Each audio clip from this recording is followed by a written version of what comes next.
The Forever Winter is composed of two main elements, shoot and loot. I've seen many a tier list video about which guns are the best in the Forever Winter, but I haven't seen many videos about which loot is the best.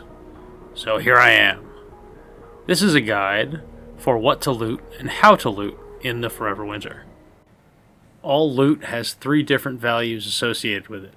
The item's sell value, its weight in kilograms, and its volume in cubic units. Volume is the least important thing, so I'll talk about that first. Most of the time, weight and not volume is going to be what prevents you from picking up more loot. But it is also possible to run out of space. The wiki didn't have all the information that I wanted, so I made my own spreadsheet, which I will link in the description. Some information is missing or an estimate, but most of it's there. Almost all items have a volume of either 1, 2, 15, 30, or 60. Basically, 15 cubic units is one slot in your rig.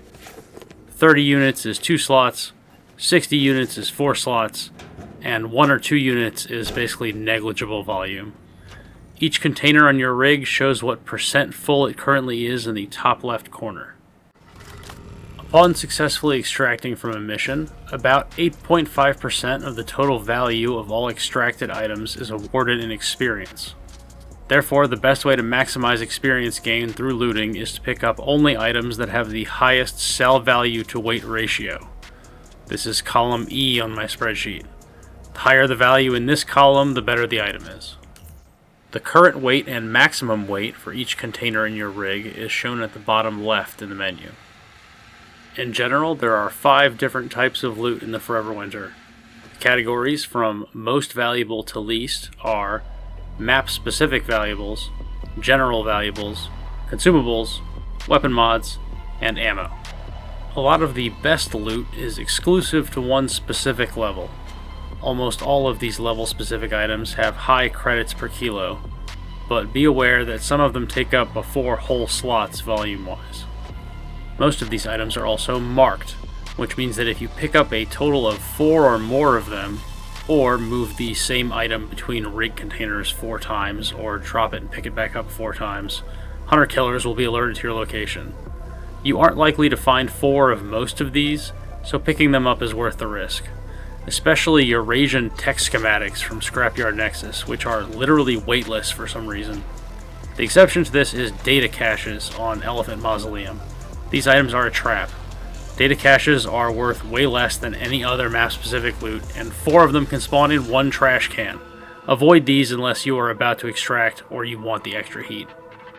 The best items in the general valuables category all come from destroying armored targets.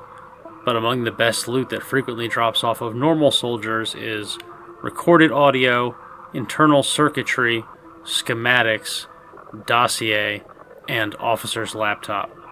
All of these items are worth more than 3,000 credits a kilo, and you don't have to try very hard to obtain them. Next is consumables. E-nuggets are the most valuable consumable, followed by advanced first aid kits and then fertilizer. Next is weapon mods. I have long suspected that weapon mods are not worth picking up, and I was mostly correct. Weapon mods all have very low volume, but relatively high weight and low sell value. After plugging most of the weapon mods the enemies drop into the spreadsheet, my conclusion is that only optics are ever worth picking up. Everything else is worth less than even booze on average. Finally, we have ammo. Ammo is worth next to nothing. Only pick it up if you are going to shoot it out of your gun. If you have extra ammo towards the end of a mission, throw it on the ground and replace it with anything else. Even if you bought that ammo from a vendor right before the raid, it's just a waste of valuable space once it's time to extract. That concludes my looting guide for the Forever Winter. Now I shall go and lounge atop of my mountain of garbage like some sort of sewer dragon. Be gone.